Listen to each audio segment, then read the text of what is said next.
Prabowo Subianto merespon pertanyaan Anies Baswedan terkait putusan Mahkamah Konstitusi soal batas usia Capres-Cawapres. Terlebih, keputusan Mahkamah Konstitusi itu membuat pasangan Prabowo yakni Gibran Rakabuming Raka melenggang maju ke Pilpres 2024. Pada tanggal 25, Pak Prabowo mendaftar ke KPU sebagai pasangan calon presiden, calon wakil presiden. Sesudah keputusan MK. Dan kemudian di MK dibentuk MK yang hasilnya mengatakan bahwa terjadi pelanggaran etika berat yang menyebabkan keputusan yang dibuat oleh MK secara etika bermasalah.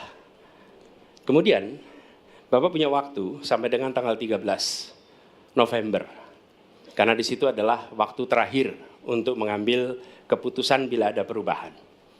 Sesudah Bapak mendengar bahwa ternyata pencalonan persyaratannya bermasalah secara etika, pertanyaan saya, apa perasaan Bapak ketika mendengar bahwa ada pelanggaran etika di situ? Baik, waktunya habis. Kami berikan kesempatan kepada calon presiden nomor urut 2 untuk menjawab selama 2 menit. Waktunya dimulai dari sekarang. Jadi Mas Anies ya memang suatu perkembangan politik itu ada beberapa segi perspektif ya. Jadi tim saya, para pakar hukum yang mendampingi saya menyampaikan bahwa dari segi hukum tidak ada masalah.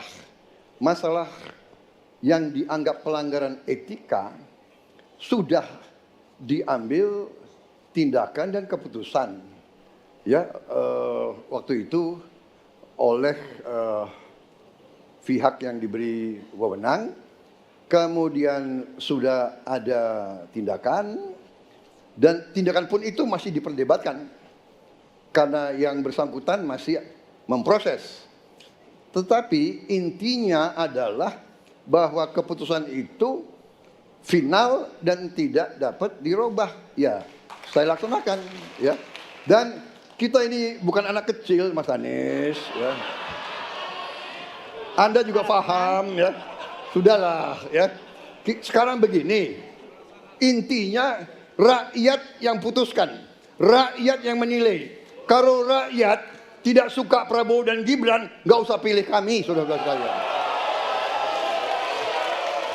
Dan saya tidak takut tidak punya jabatan, Mas Anies.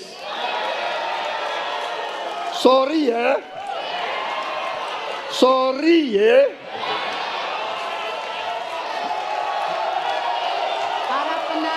Mas Anies, saya tidak punya apa-apa. Saya sudah siap mati untuk negara ini. Baik, waktu Anda habis Bapak, dan selanjutnya kami persilakan kepada calon presiden nomor urut 1 untuk menanggapi jawaban dari calon presiden nomor urut 2. Waktu Bapak 1 menit, dimulai dari sekarang. Fenomena ordal ini menyebalkan. Di seluruh Indonesia kita menghadapi fenomena ordal. Mau ikut kesebelasan ada ordalnya, mau masuk jadi guru ordal, mau daftar sekolah ada ordal, mau dapat tiket untuk konser ada ordal di mana-mana yang membuat meritokratik nggak berjalan, yang membuat etika luntur. Dan ketika fenomena ordal itu bukan hanya di masyarakat, tapi di proses yang paling puncak terjadi ordal, maka rakyat kebanyakan, dan ini saya rasakan beberapa waktu yang lalu, beberapa orang guru berjumpa dengan saya dan mereka mengatakan, Pak, di tempat kami pengangkatan guru-guru itu mendasarkan ordal. Kalau tidak ada ordal, nggak bisa jadi guru, nggak bisa diangkat. Lalu apa jawabannya? Atasan saya bilang, wong yang di Jakarta aja pakai ordal, kenapa kita di bawah tidak boleh pakai ordal? Negeri ini rusak apabila tatanan Waktunya itu hilang. Habis. Ya. Sekarang kami berikan kesempatan kepada calon presiden nomor urut 2 untuk menanggapi tanggapan dari calon presiden nomor urut 1. Waktunya 1 menit dari sekarang. Mas Anies.